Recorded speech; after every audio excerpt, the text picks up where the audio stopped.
Hey everyone, I'd like to welcome you guys to the very first video gameplay of Shattered Skies. You can find us on our website at playshatteredskies.com. My name is Adam Skidmore, with my online handle being Artemis Knives, and I'm design lead on the project Shattered Skies. And this is a little short gameplay video for you guys. It's about 26 minutes long, and I want to talk to you about the world and kind of what Shattered Skies is as a game. Before we get into it, you'll notice right now that we're kind of walking around on a little bit of a hillside right now. We've got some leaves falling from the trees, and we've got kind of a beautiful environment going on.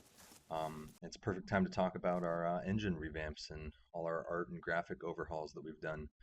We now have a physically based renderer along with dynamic illumination, global illumination system, and basically what that translates to is better lighting quality and makes the world more believable in the way that it lights. We've really optimized the hell out of the engine. We're recording this video on a GTX 970 NVIDIA video card. All our settings are set to the highest. We're basically running in the ultra quality settings right now, and we have a 3770 processor for our hardware specs.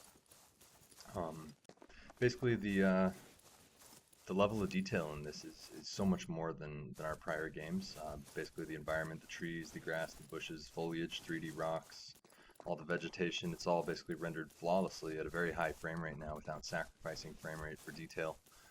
So you'll see as we're walking over here, basically the environment detail is just at a whole new bar compared to prior titles that we've been working on. And so let's basically get into it, and I'll kind of explain to you what's going on with the UI. And as you can see, we're running into fog here right now. So we're moving towards this crystal object right here, and around it are going to be basically alien resources. They're actually meteor resources, but basically the whole premise of the game is that the moon was impacted by a meteor, and it sent little shards of the meteor to rain down onto the planet. Humans at the time didn't know, but it was seeping down into the Earth's core, and then it caused these crystal growths to happen. And where the crystals are is basically where the aliens started popping out and basically taking over humans and causing them to have growths and abnormalities and basically mutate. One of the things about the crafting system I'd like to talk to you now, since I got the crafting menu open, is all these resources. They no longer take up backpack space. They're all super easy for you to use now. They don't drop on death. Anytime you find a crafting supply, you're going to want to keep them because they're not part of the main backpack here, as you can see. So I'm learning a recipe here. I've got a couple of the recipes in my backpack. Some recipes can be crafted anywhere in the world. Some require a specific crafting bench, which can be found in the safe zone or inside of, say, a gas station if it's got a garage or something like that. But we basically allow you to craft anywhere in the world now. You don't lose any of your crafting supplies, and they're in their entirely own separate menu pouch, so to speak. We don't have them taking up backpack weight, so it should never be a question now of, oh, should I pick up this crafting material because maybe I'll need it later. Nice and simple, one-stop shop now. You pick up every crafting material you see. It's in its own pouch, and when you need to craft something, craft away. You don't have to sit there and pull items in and out of your global inventory or make sure you've got it in your backpack. Just if you find crafting materials now, pick them up. They're valuable, and you never know when you're going to need to use them, but they're no longer part of your main backpack management. What this ends up doing is it allows you to focus more on picking up what I consider to be fun items in the game, like weapons, attachments, ammunition, something like this right here, commando backpack. And then basically we've got another commando loot bag right here, and I'll show you that here in a second. But first we're gonna step on over to this little water well right here, and we've got our empty flask. We filled it. Now it's dirty. We could choose to drink it, but you'll see right there we've got our stats on it, our health stat, our hunger stat, stamina, and then we've got a little bit of description that you can toggle between. As you can see, I'm clicking those right there. And if, say, I wanted to purify that right now, I'd either need some sort of a purification tablet, or I can actually use a campfire to essentially boil the water on. And so, if I need to craft a campfire, what I can do is I can then open my crafting menu here, cruise on over into survival supplies, and then I've got a campfire there.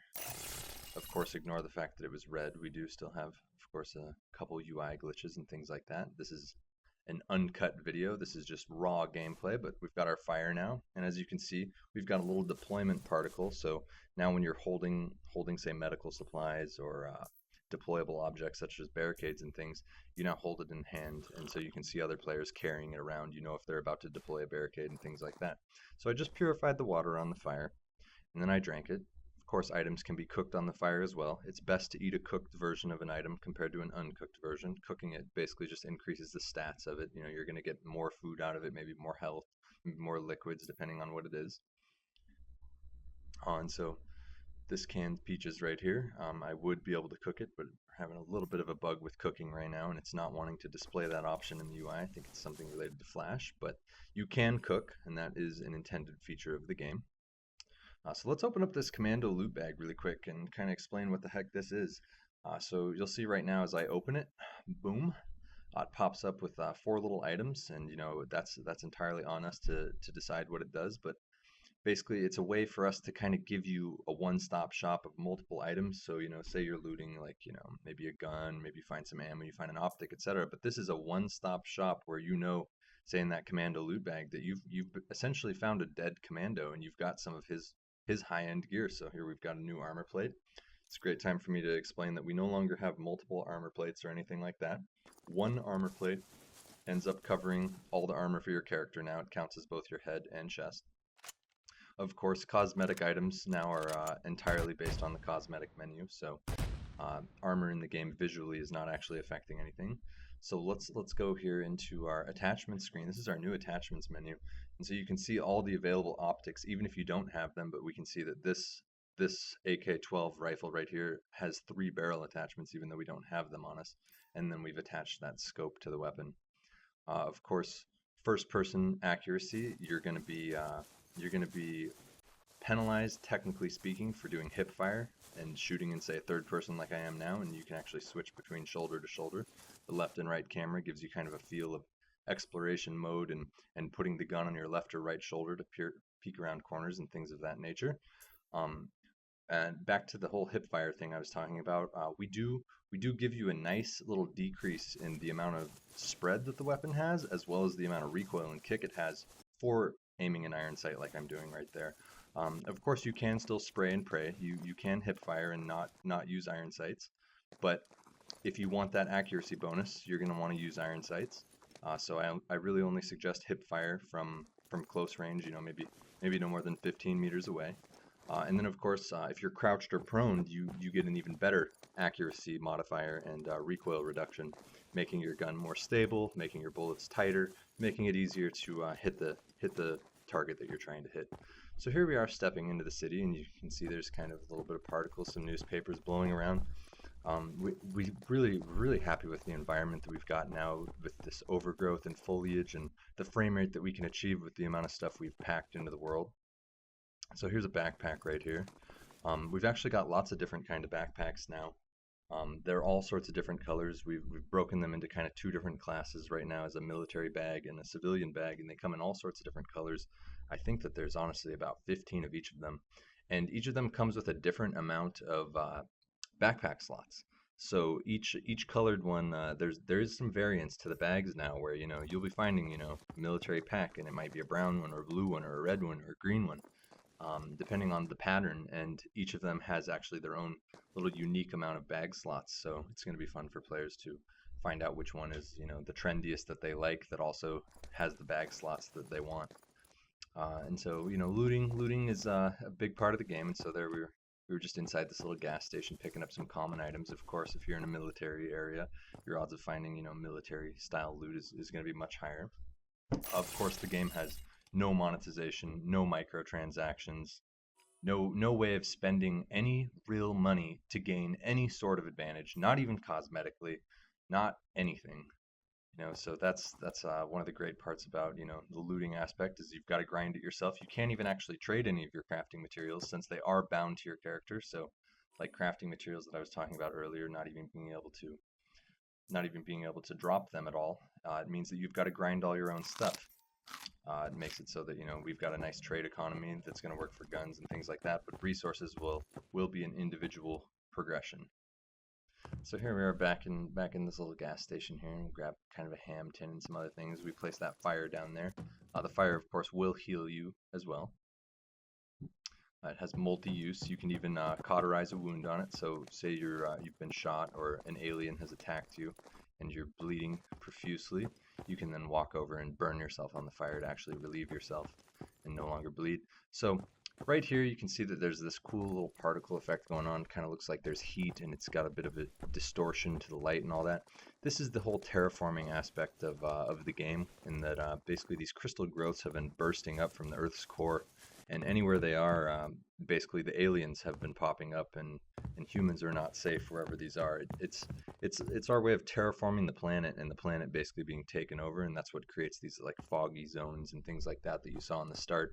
It's like the area is particularly contaminated, so to speak, with alienness. But it basically means that that area is becoming less civil for humans and much scarier because there's aliens roaming around. You can see all our interiors now, and I want to discuss our little lighting right here. So this is part of our new global illumination. It can create light from like outside, where it will create this light in the doorways. See how this area is much more illuminated, whereas that hallway was kind of dark.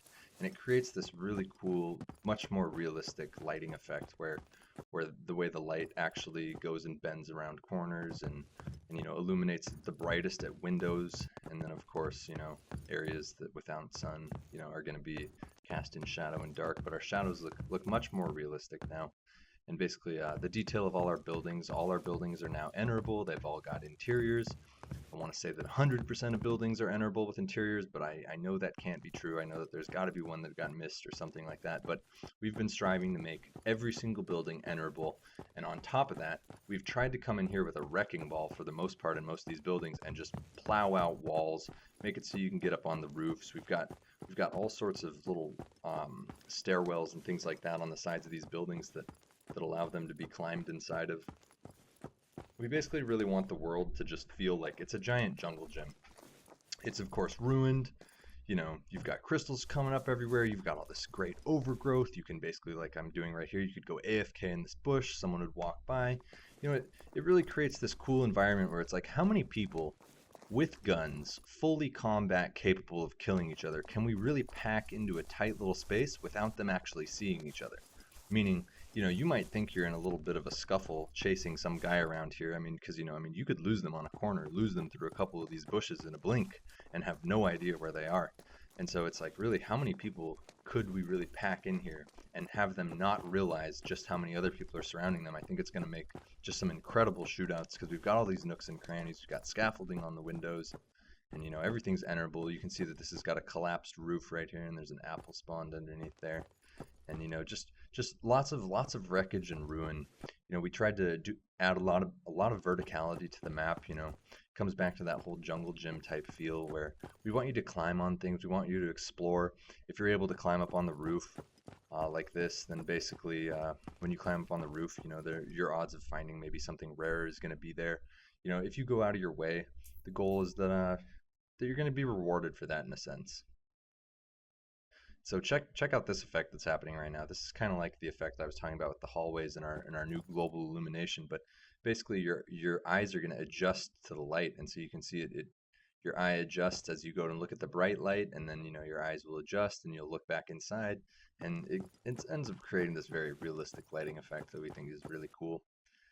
And so I think the world's just gorgeous, and as you can see, we're playing with great frame rate on this 970 right now. So really, I mean, as long as you have a decent computer, and of course decent is a relative term, but as long as you have a pretty good computer right now, you should have no problems playing the game with a very playable frame rate, and it should be able to look gorgeous.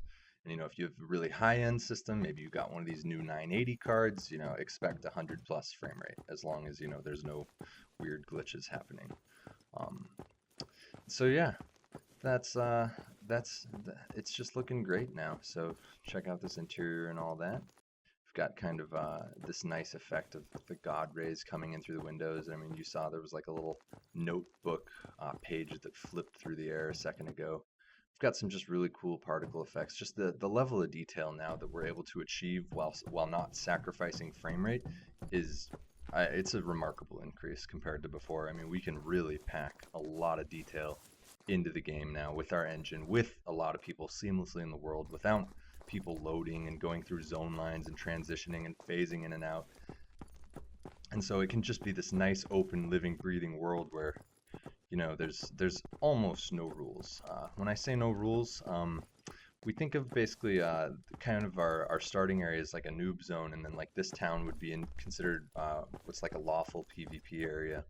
And then we've got an area of the map that we consider to be ground zero, kind of like where the majority of the meteors ended up hitting. And that's actually near our military base and our airport and stuff like that. We consider that to be ground zero, and that's kind of no man's land.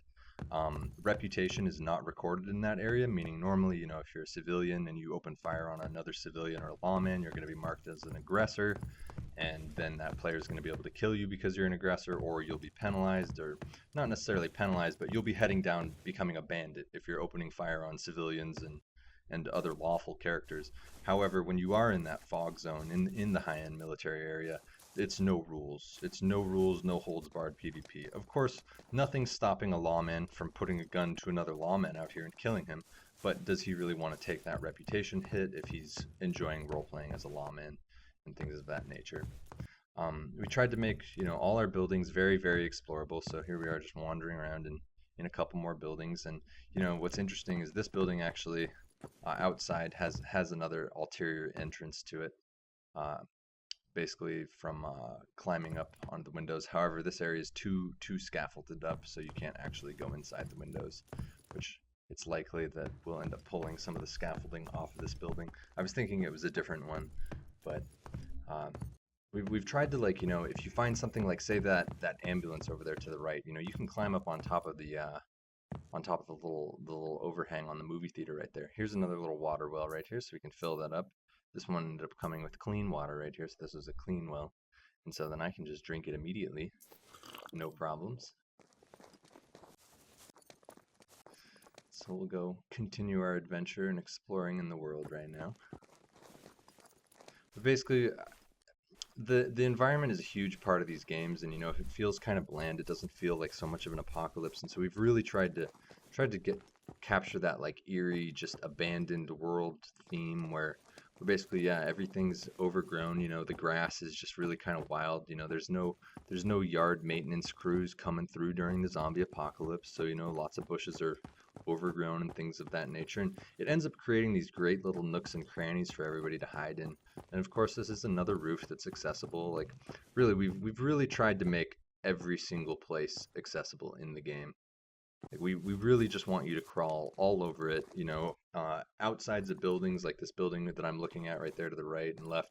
You can actually walk on little edges of it. Like, we want it to be, it is your jungle gym, that we want you to be able to climb up there. We want you to hide there. You might post up there with an assault rifle or a sniper rifle with you and your buddies and kind of play as a trapdoor spider and wait for people to come by or things like that. So here, inside this little garage right here, this is actually the crafting bench. So when I was talking about crafting earlier and it requiring a bench, this iron bulwark right here, see, requires 4 mechanical parts, 4 material parts. So I just walk within that proximity. Open up my menu, select it, and of course, since these materials never drop, you could potentially collect hundreds of these materials and at the drop of a hat, craft iron bulwarks whenever you need. So this also requires level 10. So you can see that we actually have levels in the game as well now. So some recipes are unlocked. As you level up, they require you to be a certain level. Other ones are just gotten from a vendor in town. We have a token currency that we're using for players to unlock their cosmetic items and unlock blueprints and things like that. So some are found in the world, others are found in vendors in town, but of course these vendors are only accepting in-game currency, and once again, you cannot translate cash into in-game currency. There's no way to advance your character by spending money.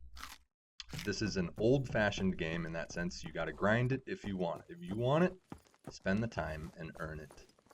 We think that's a really fair play style because these types of games, it is an apocalypse, and may the strongest survivor win, basically. We don't feel like you should be able to actually spend money to gain an advantage over another player. So you can see here I'm just clearing out some of these barricades really quickly since I don't really feel like stabbing myself up, and I probably don't want to get stabbed to death by this trap, but I'm going to disarm it really quick and show you that I can walk over it and rearm it. And I'm actually going to stab myself because I'm a bit of a masochist, just got myself in the leg with a spike trap, but it's okay. For the greater good, show you guys how it works. And yeah, so here we are up on another roof, and you can see over there to the left, it's got a nice hole in it. So say some bad guys are holed up in this building. Well, they're gonna have to defend multiple entrances with their clan. Our buildings aren't like tin cans anymore with just one way in and one way out. It's we really want you to have to guard multiple entrances, so you can't just be a trapdoor spider and camp atop a staircase or a stairwell. Because who else has played a game and had a hell of a time going up against a staircase shotgun guy? What are you gonna do? It's just like, how the hell do you deal with them?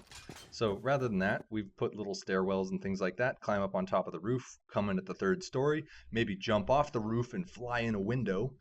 It's basically up to you. Figure out some creative ways to dispatch your enemies. And so here we are shooting our rockets.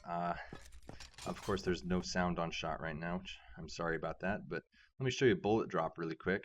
There you go. So you can see all rocket launchers are actually skillful weapons, just like all weapons in the game. They are all considered to be skillful. There are no hit scan weapons if you're familiar with the term. Everything does have a bullet travel time, so you will have to predict and actually interpolate the position of your enemy as you're shooting, because the bullets do have a travel time. It's not just point blank click. The longer you're holding the trigger, of course, too, you'll notice that the spread is increasing and things like that. This is considered hip firing right now, so you're not as accurate as if you're holding right click and using iron sight. But basically all the bullets and guns and projectiles, everything in the game has its own unique weight, and so you will have to interpolate people's positions if they're far away and you're shooting at them and they're running. You're going to have to be able to predict and give them a little bit of a lead. It ends up making snipers much more skillful, and assault rifles, and trying to weave a rocket through a window from 200 meters is not exactly just as simple as point and click. You might actually have to aim a little bit up higher than that window and get it in there. And that these games do need a bit of a skill ceiling. It shouldn't be so easy that you just point and click. We're trying to get away from just instant kind of I guess if anyone's familiar with the old Quake style arena, Instagib arena with rail arena, things like that. The game's not so much about that. We'd much prefer you guys to explore our big map. As you can see, we got this big map, and we want you to use all sorts of different guns. Use shotguns for close range, use SMGs for medium range, use a pistol if you're in desperation, get a nice assault rifle with some scope, like a scope, so you can zoom in and post up. But it shouldn't just be all about just sniping. And so actually our snipers in the game, they're not really super effective close range. We've got a nice system for where we can define damage based on distance, things of that nature. So the snipers are actually, they're most effective between 50 and 250 meters. And actually they're not as effective in the 1 to 50 meter range. What this does is it gets rid of that whole quick scope stuff. It's just not really cool when one gun is like this omni weapon. So use an assault rifle when it's time, use an SMG when it's time, and kind of really explore the space of weapons. So here we are with customize. This is our customization menu. Of course, these are all locked right now, but they can all be obtained either based on level or finding tokens in the world and spending them at vendors, things of that nature, or getting lucky and finding one of these in the world. And then, of course, if you do find it in the world, you could maybe trade it with your friends, depending on which way it was obtained. And so you can preview all these items, and then, of course, once they're unlocked forever. You don't need to go to a barber or anything like that. You can just change them on the fly. So if, say you and your clan, everybody wants like a red tech helmet or something like that, then you guys can all dress up. No cosmetics are actually affecting any armor values, any health, anything like that. It's purely cosmetic. It's just so that you can play dress up, because we think everybody should be allowed to be their own unique snowflake. It's kind of boring when everybody in the game is wearing all the same armor and the same exact outfit. So we like to give you lots of different options, and everyone can be unique. And you can even see we've got our two ultimate package items right there, the Chaos and the Redeemer. Those are just placeholder names, but that chest right there, that is part of the Ultimate or Platinum Game Edition bonus items. So if you're a supporter of the game early on, you can get access to that. We'd really appreciate it if you did support us early on. I think that Shattered Skies is really cool, and of course right now is the best time to buy it because it's the cheapest. The price is actually going to be increasing as it gets closer and closer to full release, because basically we don't want the game to be super cheap.